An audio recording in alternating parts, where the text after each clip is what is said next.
to introduce our speaker for today and tell you a little bit about her.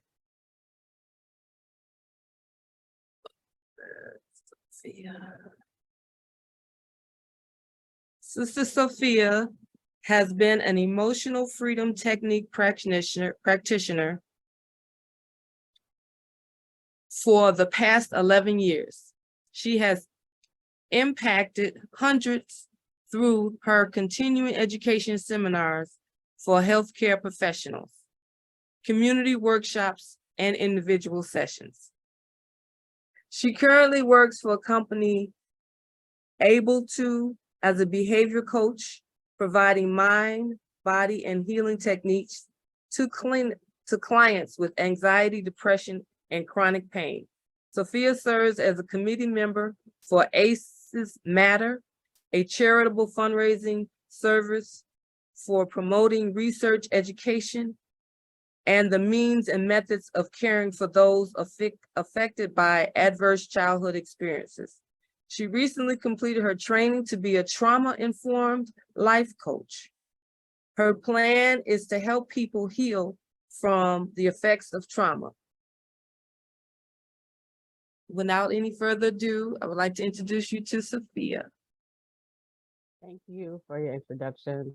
Assalamu alaikum, everyone. Thank you.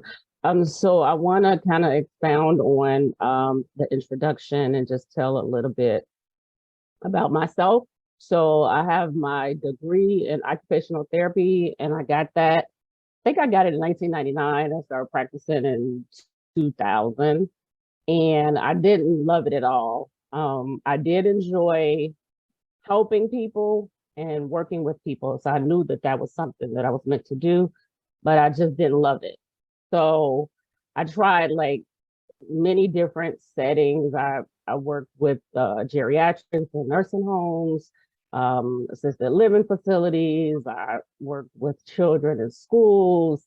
I tried like all the different settings. So I was grateful that there was different settings that I could try, but none of them did it for me and what I was doing. So I got an email one day, and it was talking about this thing called EFT, also known as tapping. And I remember watching the trailer for a movie that they were talking about this technique, and that was 11 years ago. And they were talking about this technique, and it just like blew me away. It just like did something to me. It was like what I learned about it and all the things that it could help with, because at the time I was struggling myself. So I looked it up, saw that they had something in a community center, local community center in my area, like an introduction to EFT. So I went to that. It was like maybe 2 hours, and I was like, yeah, I need more of this. So then I ended up going and getting trained in it. And it was like the heavens opened up when I went and got trained in this technique. It was amazing, everything that I learned. And I wanted to immediately get back and share it with other people. So at the time I was doing home care and occupational therapy. So I started doing it with the clients in their homes. So helping people to like reduce their pain, and people, at this time I was working with the elderly. So people who might have had a fall in the shower, and then now they were afraid to get back in the shower. So doing it with them and them being able to get back in the shower. I worked like, what would I call it? I don't know the word I want to use right now, but a physical therapist would always be in the case when I would be working with the client. So I was like making the physical therapist job easier, because there was a few clients who, had a fear of getting up and like walking. And I would do the technique with them, and then then they would have their physical therapy, and then they would be able to walk. So it like reduced their fear. So I loved it so much that I wanted to just mainly focus on doing EFT. So I excuse me. So I then was like, well, what else can I do with this? So I was like, you know what? I wanted to be able to teach this to other healthcare professionals because this is so powerful and this could really help. So that's what I did. Like, it is interesting. I guess my passion for it and how much I was, on fire for it. I was able to get an opportunity to teach it to other healthcare professionals. So not just other occupational therapists and physical therapists, but like psychotherapists and social workers and even educators. And I got that opportunity with like not any experience. And I ended up doing a speaking tour, and over the course of like 2 years, I did like 12 states. So I taught it in 12 states. So Very that's what good. yeah. So that's what I had been doing with that. And then I was working out of like healing centers, and then people just started like hearing about it and wanting sessions. And I don't remember how you heard about it, Rashida, but I know you've had sessions. Yes, So yeah. it's very So yeah, yeah. So I had been doing that. Then during the pandemic, when everything kind of shut down, that kind of shut a lot of stuff down. And so I wanted to be able to give back during that time. So I would, just kind of show up and online. I started showing up online in different people's groups and things like that, and kind of teaching people EFT so they can help get through those Now, difficult can you times. tell us again what EFT stands for? Emotional freedom techniques, and but we call it tapping, like that's like a nickname. Okay. Yeah. And so I ended up getting a job with a company able to, at the time I just saw that there was a remote position, and I thought, hey, I'm at home and that's not a lot of activity is happening. So let me look into this. So I've been at the job able to for the last 3 years, and working with people, usually people that come for help. The youngest I think I've had is maybe 23, but the oldest 89. So working with, yes, it's amazing. And that people are still getting help even at 89 years old, and being able to help people to, shift their anxiety and depression and pain is a true blessing. Um, and a lot of more men were, signing up and getting help. So that's awesome. So yeah, Can, so that's can you elaborate on any particular topics that you were dealing with when you were working with those particular I clients? mean, so the job that I work with, I'm the coach, and then they have a therapist. Okay. So they work with both of us. Oh, And yeah, most of the clients come who are having anxiety and panic and things like that. Things just aren't working great in their life, where they're having depression, um, some of them chronic pain. So I can't say specific. It's so many people that I see, but that's the okay. common thing. Yeah, and they do have the therapist, and then me as I work as a coach for them. So so yeah. So what I want to do is I want to dive in. I'm gonna introduce you all to this technique, EFT. But before I do that, I actually want to show. I'm actually going to show a video of things that I've learned recently that I think are very eye-opening. And so as I learn and even on my own journey to being the greatest version of myself, there's things that I've learned that are interesting that I think, and you all will be the first audience, so I'm excited to kind of share this with. But I found a YouTube video that sums up everything, so I thought I would just show you all the video, and then we can dive into EFT after that. So it's my intention that I'm going to show it to you all, and you'll be able to take it with you, at least the basics, and start using it yourself if that resonates with you. Okay, so let me share my screen.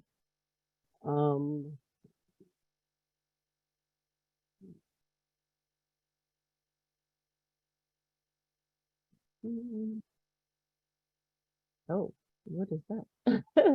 I don't even know where that came from. I hit share sound and then this came up. I'm not sure. Let me see something. Hold on 1 second. Let me start over.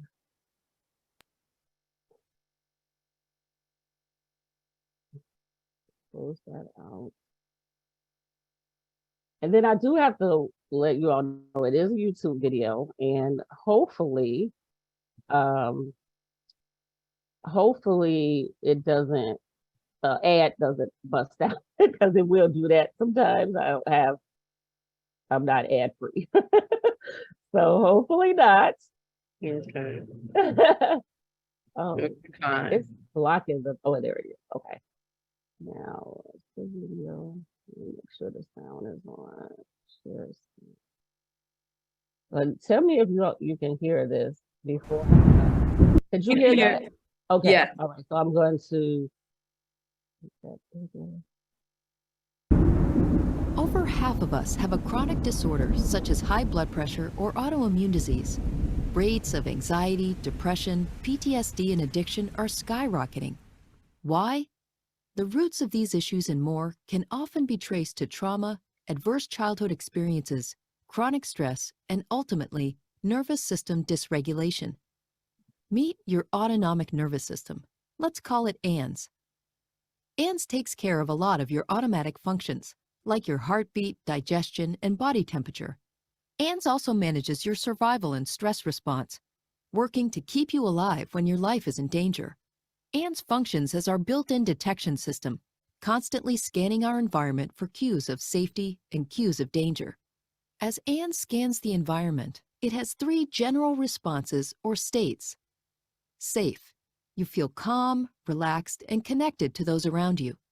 Mobilized. When ANS detects danger, it sends a command and your heart rate and breathing increase, adrenaline and cortisol are released, and blood rushes to your muscles so you can handle the threat. This is our fight-flight response. Immobilized.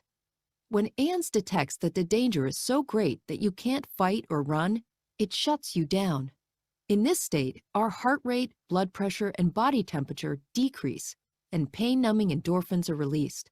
ANS does all of this automatically without us thinking about it. ANS doesn't just use these states for survival, it uses them to navigate through the world each day. When ANS functions well, it moves fluidly from one state to another, 1 minute mobilized and ready for action, and the next resting and recovering. ANS will often blend states together. When we play, ANS combines the mobilized and safe states, and when we are intimate with loved ones, it combines immobilized and safe states. When ANS can stay flexible and fluid like this, it helps us manage and become resilient to stress and negative events. We're able to bounce back and move on.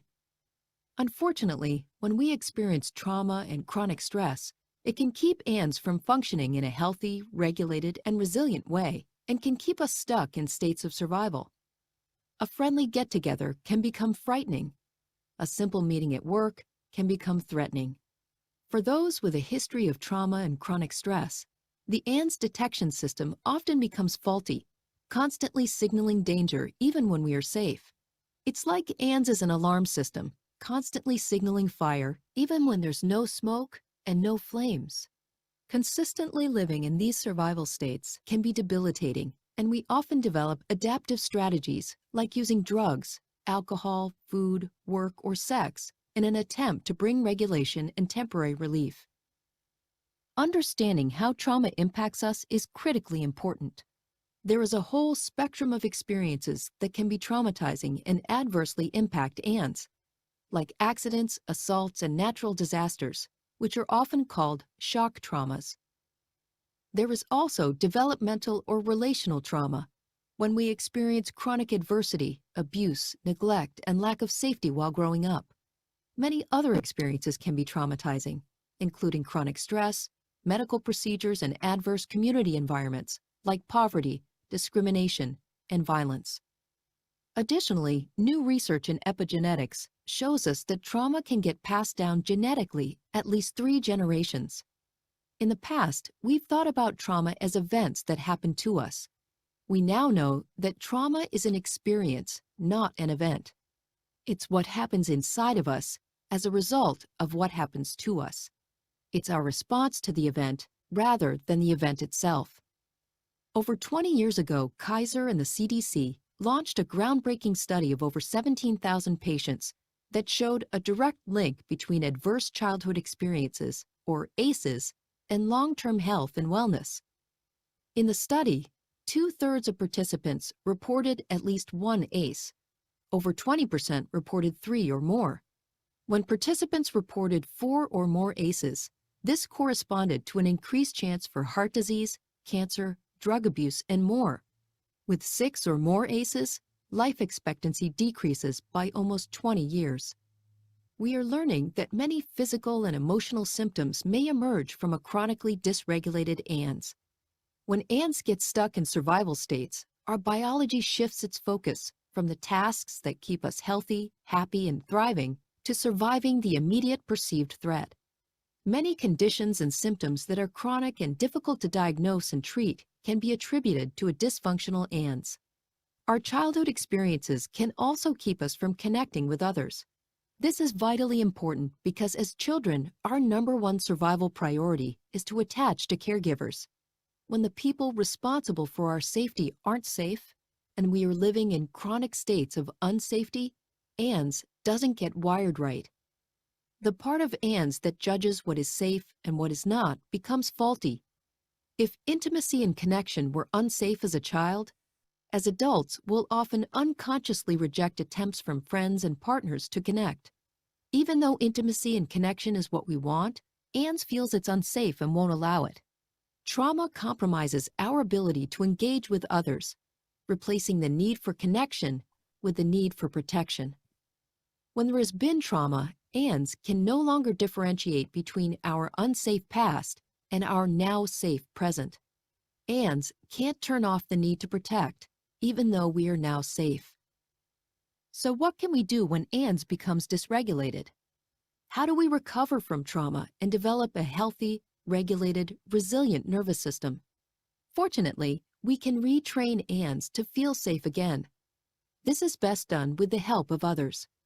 Each one of us has an ANS, and our ANS is constantly communicating with and attuning to the states of others. We autonomically mirror the states of those around us. This is called co-regulating. We see it in herd behavior. If one animal senses danger, the entire group becomes more alert, increasing their chances of survival. We're exactly the same. When we're with others who are stressed, angry, or depressed, it makes us feel worse. When we're with others who are calm and happy, it makes us feel better. Connecting with others who are safe, attuned, and present is the best way to restore a healthy ANS. For those struggling to recover from the impacts of trauma, there is an emerging field of innovative clinical therapies that have been developed to reestablish safety and regulation to ANS. We're also learning that many of the activities we intuitively know make us feel better, like spending time in nature, practicing yoga, dancing, helping others, and more, can help ANS become more regulated and resilient. Healing from trauma and finding release from being stuck living in survival states comes as ANS becomes regulated, increases its capacity for resilience, and regains its flexibility. It's not about being calm all the time or mobilized all the time. It's about having a flexible and resilient nervous system that can accurately assess safety and danger and responds appropriately. We're truly resilient when we can fluidly move from one state to another. For those living with the impacts of trauma and chronic stress, becoming unstuck is like beginning a new life. For the rest of us, understanding how our nervous system states guide our behavior can help us become happier, healthier, and more empathetic human beings. Collectively, we have an epidemic of social issues that are rooted in trauma.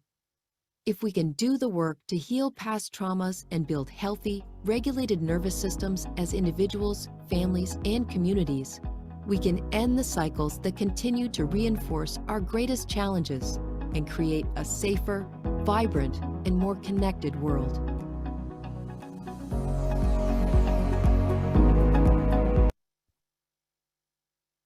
All right.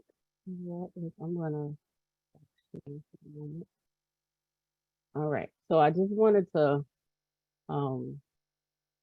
briefly talk about that. Um, hold on a second.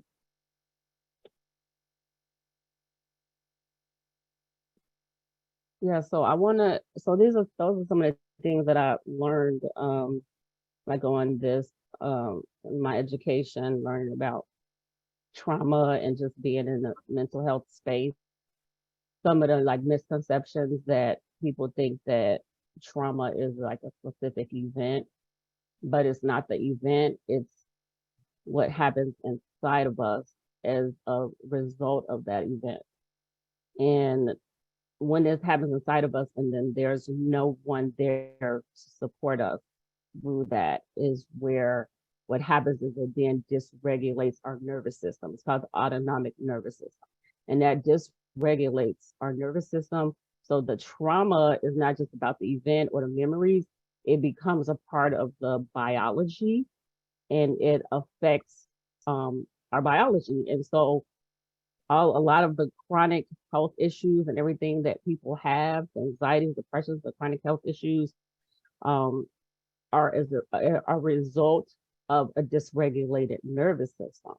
So a lot of people, they go doctor to doctor, they take these medications, they do this, they do that, but really it's their nervous system that's been dysregulated, either from one of those traumas or just even chronic stress. Chronic stress can take the nervous system and it overwhelms the nervous system and then causes it to be dysregulated.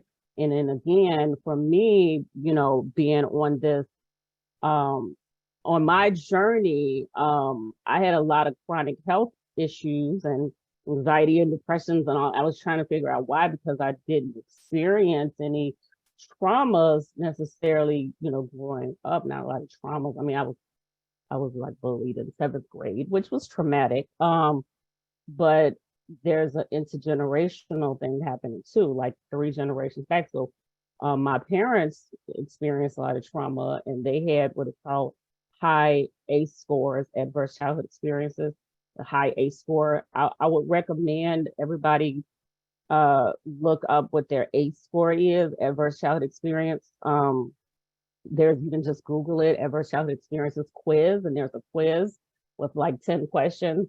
But then there's also one called the expanded adverse childhood experiences quiz.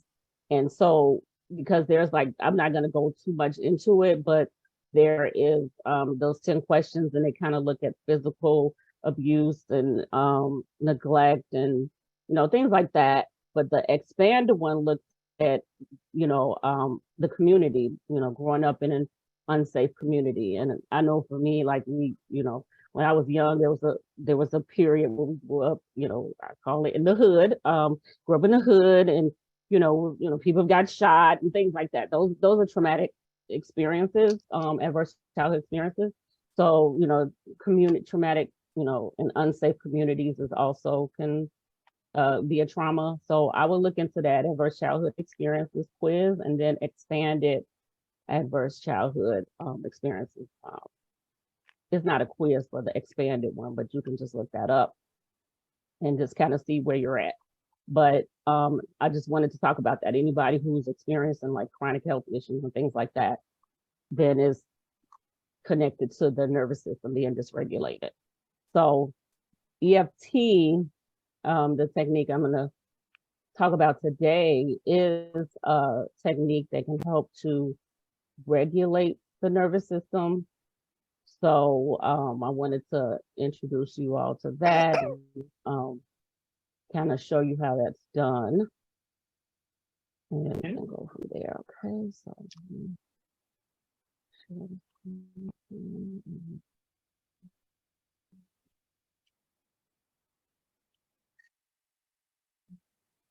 All right, so again, I'm Safiya Omosanya, and recently became a trauma-informed life coach. So just learning all of this information. Um, and that's why I wanted to share that with you because of the misconception that people have about trauma. All right, so what is EFT? I'm not going to read all of this. I will give you like a moment to read it, and then I'll kind of give a little summary. Can't read, Doctor. Can't read. Can't see it? I can see it. You can see it? Okay, it says somebody said it. See it.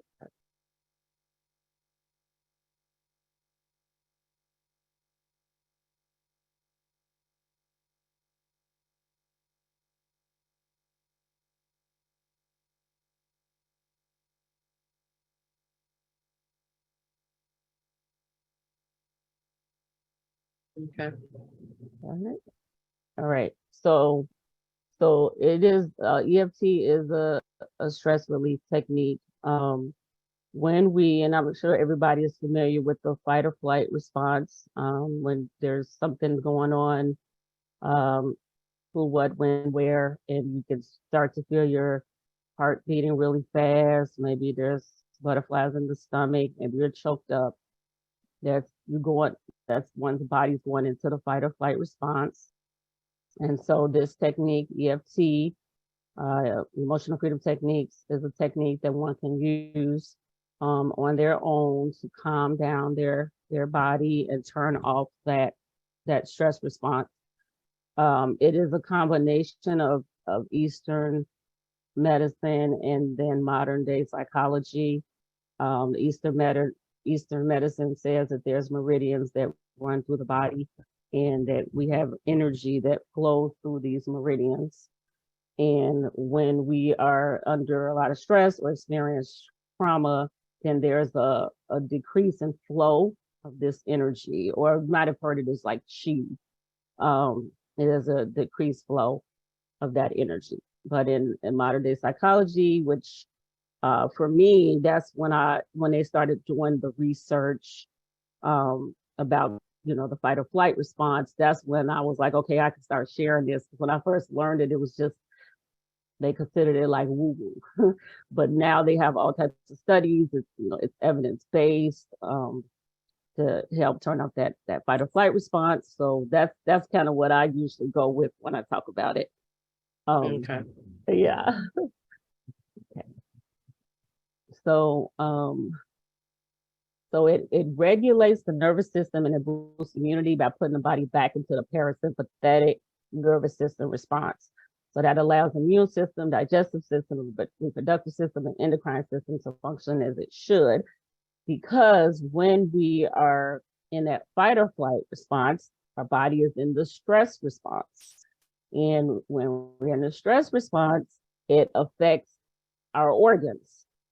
And you can't heal any type of chronic health issues or anything if your body is in the chronic stress response. So in order to heal, you want to get your body to go into the parasympathetic nervous system response most of the time.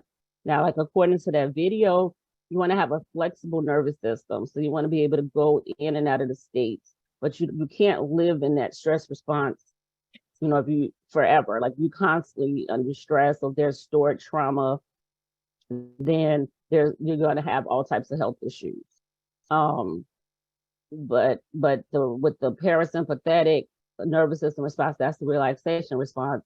Again, sometimes we need the stress response. It is necessary because if somebody's chasing you and you need to get away from something and the heart is beating fast, that we need to have that mechanism in place, but we need to be able to then come back to that parasympathetic nervous system response. And some people don't do that. Like it's just a constant compounding of stress.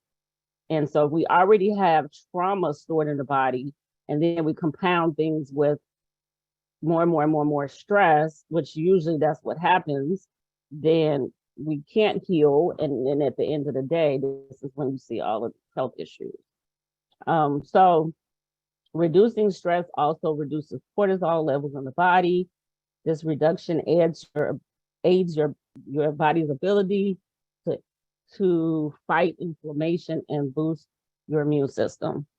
So it's a very helpful technique to aid the immune system in healing. Okay, so I'm going to go to the next one. So these are the tapping points. And so what we do is we use our fingertips to tap on these specific points on the body.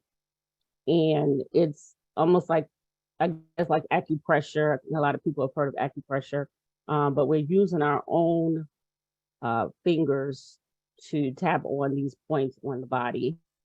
Yep. So so we have the top of our head, but that's number 9. So we start here at the beginning of the eyebrow. So you all in the audience can start like practicing along with me.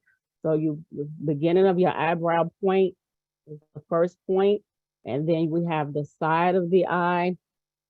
Oh no, I'm sorry. Let me stop because I'm looking like, wait, what? The first point is the karate chop point. That's number 1. This is where a karate master would chop a brick. So that's where we start. All right, karate chop point. So that's the first point. And then the second point is then the beginning of the eyebrow. That's number 2. And then the third one, the side of the eye.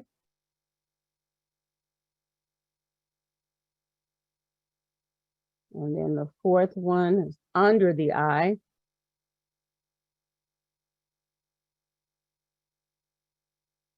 Fifth one is under the nose.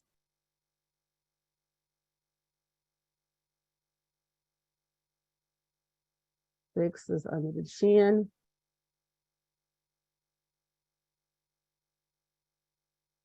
Seventh one is right up under your collarbone. You feel around, it should be like a sore spot. Like once in a while, someone will say they don't feel anything, they don't have a sore spot, but if you feel around under the collarbone area, it's usually a sore spot because that's where like the lymphs are. And then the next one is under the arm. So that's usually where like a woman's bra strap will go across. But under the arms, there's a sore spot under there too. Tap under there. And then the last point is the top of the head. That's the number 9. So it looks kind of weird, and but it is very powerful because we're tapping on these meridian points, which are associated with organs in the body.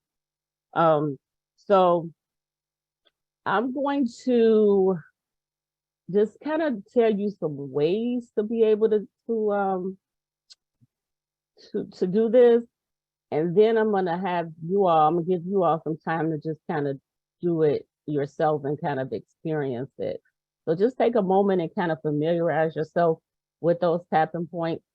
And then I'm gonna have you all to go through it so you can experience and see what it's like. So while you're looking at that, I just want to kind of go over some of the, just like 5 or 6 things that is good for using EFT can help with. So it can relieve stress, anxiety, fears, can reduce pain, because a lot of times emotional pain can cause physical pain. And I got to give a quick example. My husband, he's from Nigeria, and he doesn't do emotions, or he doesn't want to deal with emotions. And I just want to talk about the importance of processing our emotions, how important that is, because emotions are chemicals. And if you have an emotion and it doesn't process, then it gets stored in the body and it can become toxic in the body. So, but a lot, from working with all these people, like I said, up to the age of 89, people don't know how to be in relationship with their emotions, right? So people either they have an emotion and it's not happiness or joy, they don't want any parts of it. And so it's like distracting, it's suppressing. And then in my husband's case, when he feels an emotion, it shows up physically, right? So anytime he's upset with me, he ends up with neck pain. Okay. And it's so funny. Now we know. And anytime he has neck pain and he wants somebody to massage his neck, like, okay, what did I do? Right? Because not being with the emotions, because we're not taught that. But I want to talk about the importance because not feeling your emotions or processing your emotions can dysregulate your nervous system as well. So it's very important. And I just want to say, because most people don't want to feel emotions that don't feel good, but it is important to, because we're given them for a reason, and all emotions have a purpose, and they are messengers. They're coming to tell us something. So distracting from it, I hear a lot of people say, oh no, I don't have time for this. And they go do something else, or they're like, I'm grateful, blah, blah, blah. They go straight to gratitude, which is awesome. But those emotions are chemicals. They need to be dealt with. Okay. So anyway, so EFT can help reduce pain if one deals with the emotion. So like if you find yourself like my little one, my 8-year-old, had neck pain the other day. Now she went to gymnastics class for the first time. She started this gymnastics class, and she did hurt herself, or she hurt herself a little bit, I guess, with rolling. I wasn't there to see. I walked away, and all of a sudden when I come to get her from class, she's in all this pain, and we put heating pads on it. We did all of this, and I'm like, let me see what could be going on here that this pain is still there, because the teacher was like, she didn't do nothing out the ordinary. I mean, I don't know, right? And the pain didn't want to leave. And so when I was, at nighttime, I'll do this technique with her, kind of see what happened during the day, if anything was bothering you. And then I do this. That's another thing that's very good with kids. And I said, how did you feel like, when after you hurt yourself? And she said, well, I looked out and I didn't see you. And I thought, did my mom leave me? Did she leave? What happened? And she felt very sad that her mom wasn't there. And because I'm always there. So she got worried. And so those emotions can get stuck, because she wanted to run out of there, but she couldn't. So she's like stuck. And then the teacher's like, well, you can't sit down. So she, had to keep going. And so here she is with this neck pain that was lingering. So once I did this with her and she expressed that she felt sad and she felt abandoned, the pain was able to move out of her. So that's an example of how it can work with pain. Yeah. Wow, that's impressive. Yeah. And then also it can aid in weight loss if it's emotionally, if a person is an emotional eater, you start to learn to deal with your emotions. Then you don't have to turn to the food. So you can turn to the tapping and you don't have to turn to the food. So that can help. And then also having a lot of stress can help, especially, can cause excess cortisol and belly fat. So working through that can help aid in weight loss. Talked about it's great with children for soothing, alleviates post-traumatic stress disorder. There was a study that they did with veterans, war veterans, and 6 sessions was able to heal their PTSD, and then can reduce symptoms of depression. So those are some of the things that it can help with. All right, so let me go. All right, so this is called the basic recipe of EFT and how it works. So you identify the problem that you want to focus on, you rate the intensity from 0 to 10, and then you compose what is called a setup statement. So that's where you would go to the karate chop point and you say, even though I feel whatever you're feeling, I accept how I feel. Even though I'm feeling anxious, I accept how I feel. Whatever it is that's going on for you, You would start with the even though at the karate chop point, and then you would end with, and I accept how I feel. And the reason why you do that is because a lot of times when we have a problem or we have something going on, there's a lot of judgment, and the judgment actually makes things worse. Like, I don't want to feel this way. This is bad. We have all this resistance.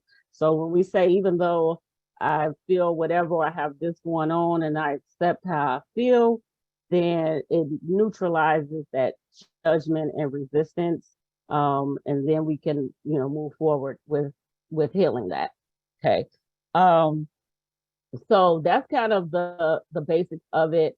And usually when I'm working with someone, I'll kind of take them through that. But I want to actually just tell you all another way to do it that's easier, and I have you all to be able to go through it yourself and experience it. So you can just tap on those meridian points, because a lot of times when I show people this, they'll get caught in the words and the language, and they get too caught in it. When if you tap on the point and you just express out whatever's bothering you, like as if you were like venting to a friend, and you do the tapping with that, then that's even more powerful and easier to remember. But I would always just end it with, I accept that this is the way I feel. So any questions before I'm gonna go back to this, and y'all take a look at it again, and I'm gonna go over it with you one more time, and then I'm gonna put on like some meditation music and have you do it for like 2 minutes just to experience it. But is there any questions before we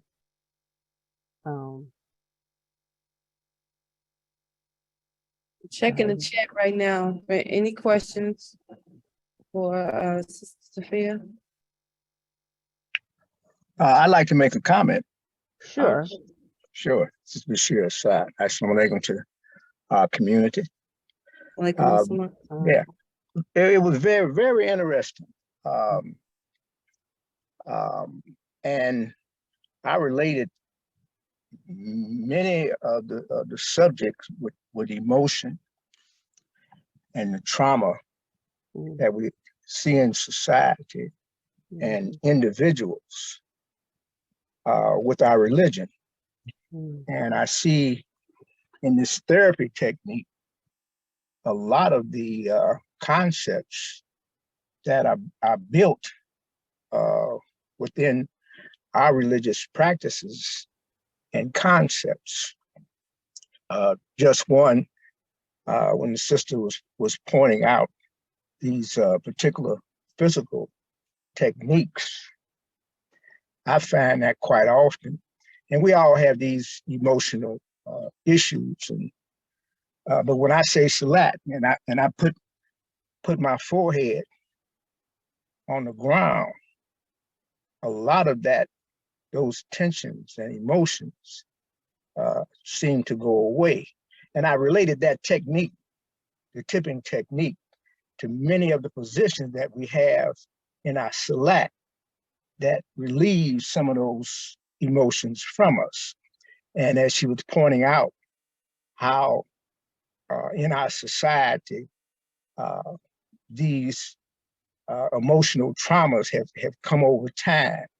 And we know during slavery, when that situation has come down even genetically through our people, and these mental emotional concepts in the society as a whole.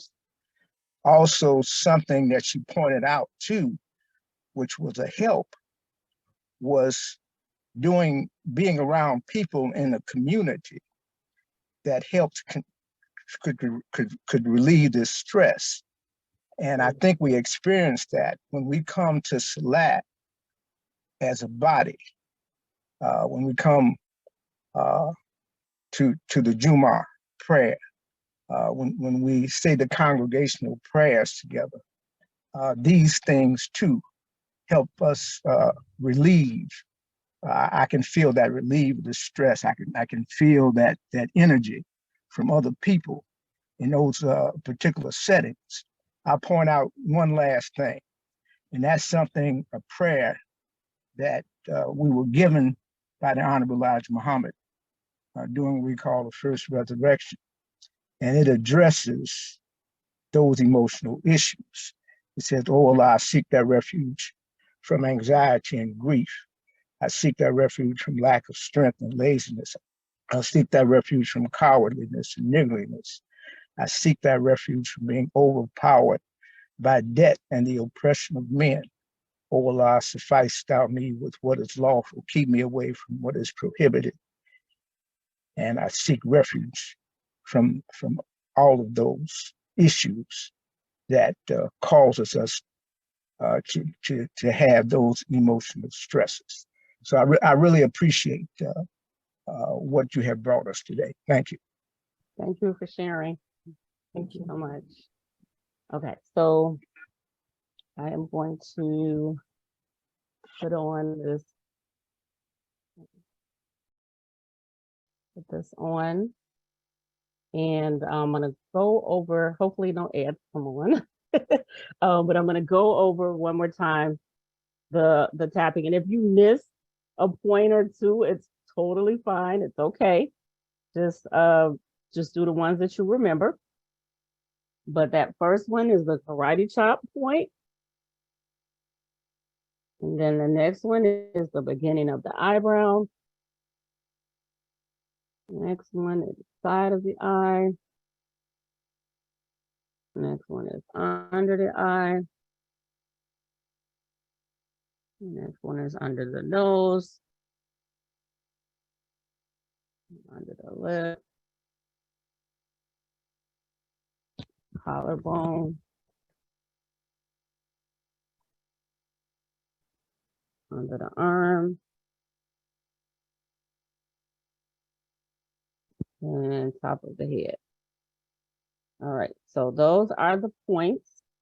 What I want you to do to make this even more effective, I just learned recently, if you do inhale for 4, exhale for 6, as far as with breathing, and you do that for 2 minutes, it detoxifies the system. So I figured we could kill 2 birds with 1 stone. So if you like tap, 1, 2, 3, 4, and then let it out, 6, and then go to the next point and just do that. And I'm gonna set the alarm for 2 minutes, and so you all can experience that. All right, let me turn this on, make sure. Started. Set my alarm. All right, so go ahead and get started and start tapping.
Oh, sorry. No, go ahead. Sorry, everybody.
last breath.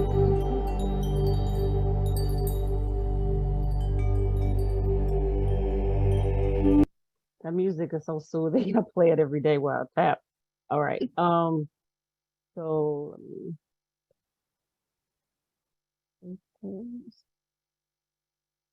right. So I'm just some resources, and if anybody had any questions for me, you can email me, text that number. Anybody interested in learning more about the session, offer free consultations to see if I can help. That's the link to book my calendar link to book that consultation. I'll just leave that up for a moment.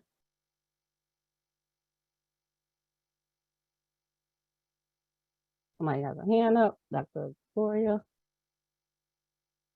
Yes, assalamu alaikum. Beautiful presentation. I so appreciate it. I'm an EFT practitioner as well. And I totally use EFT with with a lot of folks for a lot of different issues, mainly emotional, not so much for pain, but for pain as well. And it's so very effective. So beautiful presentation. I appreciate your really exposing the community to this information. Thank you. All right.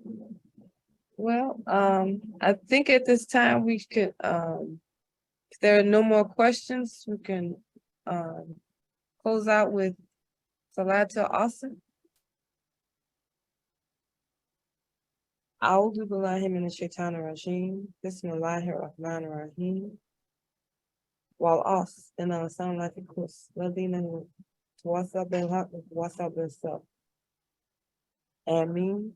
Thank you again so very, very much, Sister Safiya, for your time and your effort that you put into this presentation. Truly appreciate you. You are a blessing to this community. Thank you Man. for having me. Yes. Thank you so much. Thank you. You're welcome. Thank you. Thank you, Assalamualaikum. Thank you very much. Thank you.